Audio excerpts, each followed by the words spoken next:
que, selon les recommandations de la conférence de juillet 2016, doivent figurer dans le programme position et aspect des reins et position et aspect de la vessie.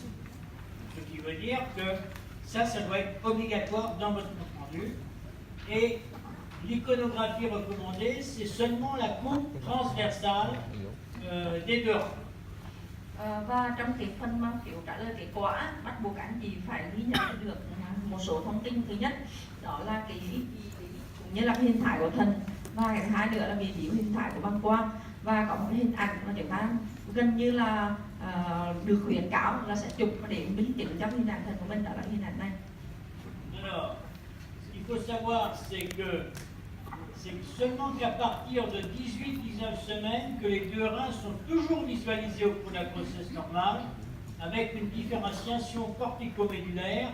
Avant, les reins, on peut les voir, mais on ne peut pas les étudier correctement parce qu'ils ne fonctionnent pas. Et le liquide amniotique qui existe avant, ce n'est pas l'urine, c'est tout simplement un exsudat de la mère, à travers les membranes et à travers le corps. Và như vậy thì để đánh giá thần á, nó thần nằm ở hông thắt lưng ở hai bên và cạnh cuộc sống, và bắt đầu từ ở một thai kỳ bình thường, bắt đầu từ tuần thứ 18, 19 á, thì mới bắt đầu quan sát thấy cái thần mà nó có cái hoạt động thực sự. Thì cái nước ối mà trong thời kỳ từ đến 18, 19 tuần á, thì đó là nước tiểu, nhưng mà trước đó nó hoàn toàn là cái dịch thấm từ cái cơ quan của mẹ qua cả cái mang của thai. Alors, vous voyez, bon, cette coupe, les reins en coupe transversale, ça permet de voir les deux reins simultanément et de pouvoir ainsi les comparer. Và cắt ngang, mặt cắt ngang thì mặt cắt ngang quá một phần để chúng ta có cái sự so sánh giữa hai bên. Bien évidemment, quand le fœtus a une position dos en avant, c'est vraiment facile. Và trường hợp mà nếu em bé có nằm sấp lưng, nằm cái cột sống lưng áp phía trước thì mình sẽ cảm thấy rất là dễ. Donc les reins sont, c'est une image arrondie de part et d'autre de la colonne vertébrale, et ça dessine ce qu'on appelle l'aspect classique en lunettes. Và cái phần hai bên là hiển thị như là hai cái hình tròn mà có cái hồi ấm hơi khác so với mô xung quanh ở cạnh một sống, và cho ra cái hình ảnh là kính mắt. Alors vous voyez, c'est bizarre, ça c'est Là c'est mieux. Non, l'avantage c'est que les reins sont visualisés simultanément, vous les avez là, les deux reins, et vous avez toujours le rachis en avant avec le gros cône un cône d'ombre, et si bien que les deux reins sont bien visibles. Và cái lợi thế của cái mặt cắt ngang này đó là khi mà chúng ta thấy được cái hình thần như thế này á, thì chúng ta thấy được thần cả hai bên, từ bờ cho đến nhu mô cho đến cái đai của thần, cũng như là chúng ta thấy cột sống và cái bóng lưng nằm ở chính giữa để chúng ta so sánh hai bên.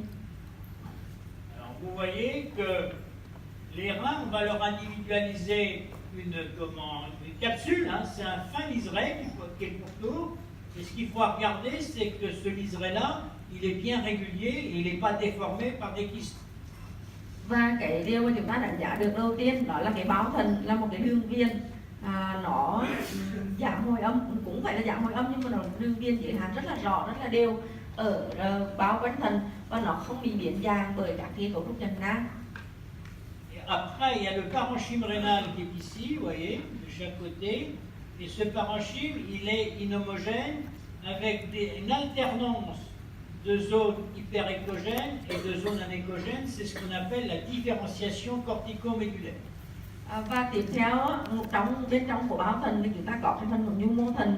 Thì cái nhu mô thần, cái hồi âm là các anh chị sẽ thấy có những phần hơi tăng hồi âm và một phần hơi giảm hồi âm, thì đó chính là cái hình ảnh của tủy và vỏ thần, và có cái sự phân biệt tủy vỏ thần. Et l'aspect global est plutôt un aspect hypoécogène. Và cái hồi âm tổng thể của thần là gần như là hồi âm giảm hồi âm. Si ça devient écogène, probablement il y a une dysfonction rénale. Và trong trường hợp mà cái nhu mô thần mà có tăng âm hơn xí so với cái bình thường thì cũng có thể là mình bắt đầu nghĩ đến cái trường hợp mình có cái suy giảm cái phân thần. Et puis, le dernier élément qu'on voit, dernier élément que tu vois, c'est le bassinet. Les bassinets, c'est une fente anéchogène qui est au niveau du huile du rein. Et c'est bien sûr à ce niveau-là que est sécrétée l'urine. C'est anéchogène parce que c'est de l'urine. Và cái phần thứ ba chúng ta thấy được trên cái mặt cắt ngán thận, đó là hình ảnh của bể thận. Thì bể thận là một cái khe mà có cái dịch rộng âm ở đây ngay chính giữa cái phần của nhu thận, nó hướng về phía rốn thận. Thì các anh chị thấy được cái hình ảnh của bể thận là nhờ mình được tiểu nó được chế tiết ra ở đây.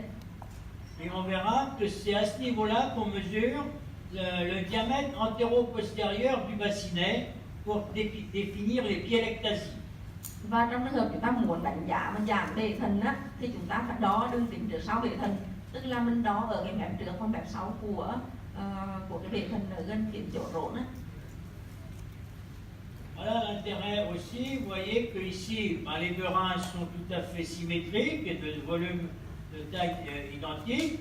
Et vous voyez que si vous avez un rein qui est plus gros que l'autre, et on peut le voir facilement, ici il y a un rein normal, et ici vous avez un rein dysplasique, hein, puisqu'il est plus gros et dysplasique, il est avec des kystes. Và đây thì cũng cái ưu điểm là khi chúng ta cắt mặt cắt cho đúng thì chúng ta có thể đo so sánh được kích thước của thận hai bên, và cái thận bên này nó lớn hơn thận bên kia là do có các cái cấu trúc hình ngang. Et toujours le gros condom parce que les ultrasons sont arrêtés par la colonne vertébrale. Và đây là cái bóng lưng của cái cột sống. Voilà ici une autre image. Si vous la passe l'image.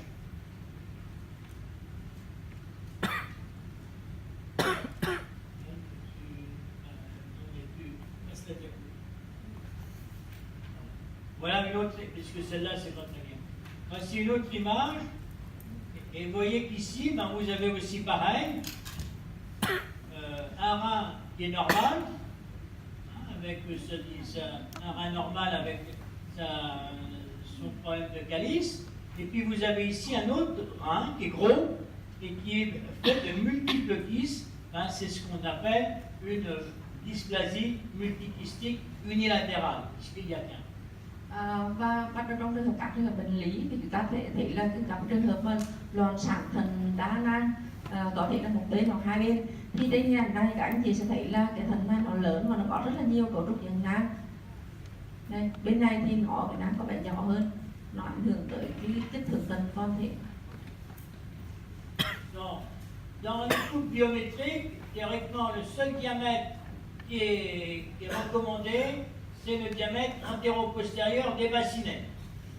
Và trong cái mặt cắt ngang này, để mà các cái số đo thì thường là chúng ta có thể đo kích thước của thận, nhưng mà cái kích thước mà được khuyến cáo để đo trong nhiều trường hợp đó là đường kính trước sau của bể thận.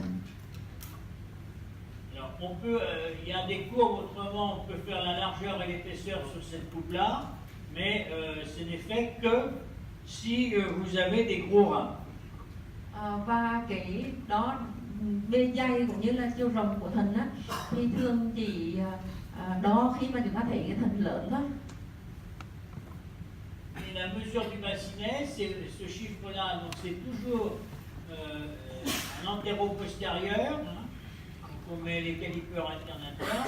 Et voilà les valeurs normales, c'est-à-dire à l'écho du deuxième trimestre, ça doit être inférieur ou égal à 6 mm, voire inférieur à 6 mm, mais on peut faire là. Et à 32 semaines, on tolère 8-9 mm, hein, parce qu'il y a une sécrétion d'urine qui est plus importante. Và cái đó, cái đường kính trước sau bể thận á, thì các anh chị sẽ thấy là trong trường hợp mà có giảm bể thận là bên đó rất là dễ. Và trong trường hợp sinh lý á, thì các anh chị thấy tuổi thai từ 22 đến 23 tuần là cái kích thước của đường kính trước sau của bể thận. Đó thì chiều nay các anh chị mà nhớ đó là đúng mạch trước đến mạch sau thì hẳn khoảng nhỏ hơn 6 mm, lớn hơn tức là có giảm bể thận. Còn riêng đối với tuần từ 32 trở lên á, thì cái đường kính trước sau bể thận nó có thể lớn hơn, bởi vì do lúc đó là bắt đầu có hiện tượng bài tiết nước tiểu, bài xuất nước tiểu. Et quand on a un bassinet qui est dilaté, et ben on parle de pyélectasie. La pyélectasie, ce n'est seulement que la dilatation du bassinet. Ça ne touche pas les calices. Và như vậy thì chúng ta sẽ thấy là có trong cái trường hợp mà đánh giá thận á, mình phải phân biệt cho được rõ là giãn bệ thận hay là giãn đai bệ thận. Thì trong trường hợp mà giãn bệ thận á, là chúng ta chỉ thấy riêng cái bệ thận nó giãn thôi, tức là cái khúc giữa này nó rộng ra thôi, còn cái phần đai thận ở trong sát cái nhu mô này nó hoàn toàn bình thường. Là, vous voyez ici, vous avez 7 et 11 mm. Vous avez ici un rein à 30 semaines, un bassinet qui est normal, et de l'autre côté vous avez 10. Donc on peut dire qu'ici il y a une pyélectasie bilatérale, et ici, bilatérale ici, une pyélectasie bilatérale, mais il n'y a pas du tout de dilatation des calices. Và như vậy thì đây là trường hợp hình ảnh minh họa cho cái giãn bệ thận. Thì các anh chị thấy là ở cái trường hợp thứ nhất á, là cái bệ thận bên phải là 7, bên trái á, đường kính trước sau là 11. Còn trường hợp bên này thì bệ thận một bên á, là nó bình thường không giảm, còn bên kia là nó giảm 10 mm. Thì như vậy đây là giảm bệ thận một bên, đây giảm bệ thận hai bên. Alors en France, quand on a une pyélectasie bilatérale, on propose au couple un cariotype parce qu'on sait qu'il y a des associations quand même. Chez les trisomies 21, ils ont des hypotonies urinaires et il y a des fois des pyélectasies bilatérales. Và như vậy thì trong trường hợp ở Pháp á, thì nếu như mà có cái giãn bệ thận hai bên thì người ta sẽ đề nghị làm cái nhiễm sắc thể đồ, bởi vì là có một số bệnh lý là nó phối hợp trong trường hợp mà có cái hình ảnh giãn bệ thận hai bên.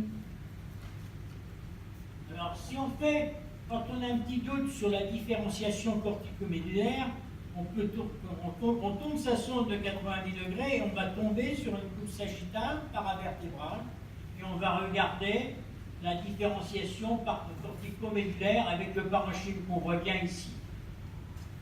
Vous voyez, il y a une alternance de zones hypoécogènes et de zones hyperécogènes. C'est les pyramides de Bertin, les colonnes de Bertin et les pyramides de Malpighi. Donc ça veut dire que le rein, il a une fonction normale. Và khi mà chúng ta đang có mặt cắt ngang thì chúng ta chỉ cần quay đầu giò theo một góc 90 độ thì chúng ta sẽ có được cái mặt cắt dọc và dọc theo cột sống á. Thì theo cột dọc của thận thì với mặt cắt này thì các anh chị sẽ thấy là mình thấy được cái hình ảnh của cái báo thận, rồi hình ảnh của nhu mô thận và hình ảnh của bệ thận. Thì cái nhu mô thận là các anh chị sẽ thấy có sự xen kẽ giữa cái nhu mô thận vùng giảm hồi âm và vùng tăng hồi âm bình thường. Thì đó là hình ảnh của cái phân biệt tủy bỏ thận, và đó là một cái thận có chức năng bình thường. Et vous voyez par exemple ici,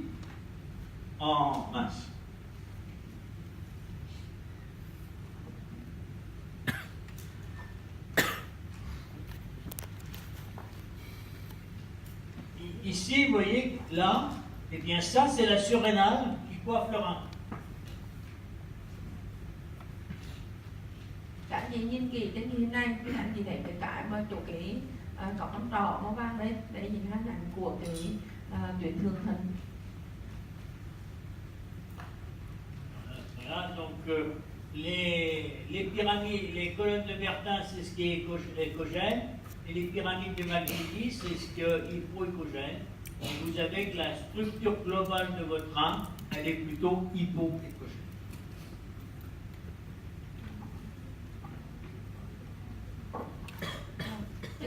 Tức là do cái phần của hình ảnh của tủy thận nó giảm hồi âm, cho nên nhìn qua một cái thì tổng thể cái hồi âm của thận nó sẽ giảm. Alors, sur cette coupe paravertébrale, on peut mesurer la longueur du rein, mais ce n'est pas systématique. Si vous avez un doute, il faut le mesurer pour voir après la comparaison, et je vous ai donné des valeurs. Thì trong trường hợp mà ở mặt cắt mặt cạnh cuộc sống á, thì chúng ta có thể đo chiều dài, chiều cao của thận, nhưng thực chất nó cũng không cần, nó không nhất thiết là phải đo một cách thường quy. Khi nào chúng ta thấy có nghi ngờ đấy mình phải đo. Et parfois on peut faire une coupe frontale, parce que surtout si on a un problème, si on a besoin de vérifier,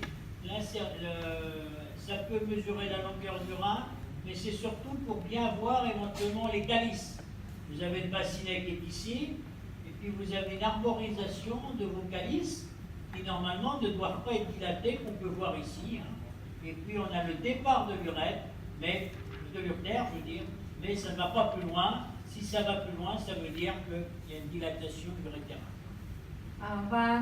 Trên cái hình ảnh của mặt cắt đường ngang á, mặt cắt đường ngang thì cho chúng ta thấy được là cái hình ảnh của cái đai vệ thần nó rõ hơn, và đặc biệt là phần vệ thần đấy thì mình thấy rồi, nhưng mà cái phần đai thần á vô thêm xí nữa chúng ta có thể thấy. Và đây là hình ảnh của niệu quản đi ra lần đầu. Thì nếu như các anh chị mà thấy cái phần niệu quản này đi ra mà nó dài hơn nữa thì chắc chắn đó là có sự giảm đai vệ thần niệu quản. Còn thường á, nó chỉ ngang đây thôi là nó hết. Donc les uretères ne sont pas visibles à l'état normal, sauf à l'origine, mais vous ne voyez pas les uretères en échographie à l'état normal. Bình thường thì niệu quản bình thường thì chúng ta sẽ không thấy vì niệu nó không dài. Alors on peut être amené, mais seulement si on a des pathologies, on peut être amené à faire une étude des vaisseaux, des Doppler des vaisseaux du rein. Donc vous voyez qu'on voit bien les deux vaisseaux, le hile avec ses vaisseaux de chaque côté. Đây các anh chị sẽ thấy là đánh giá mạch máu của thận á, thì đấy mạch cắt ngang này để chúng ta cũng thấy được là hình ảnh hai động mạch thận nó xuất phát từ cái động mạch chủ và nó đi ra hai hướng hai bên. En général, c'est quand il y a une pathologie, vous voyez qu'ici, vous avez une agénésie rénale unilatérale, ici, et vous voyez, ça c'est en Doppler énergie, ça c'est en Doppler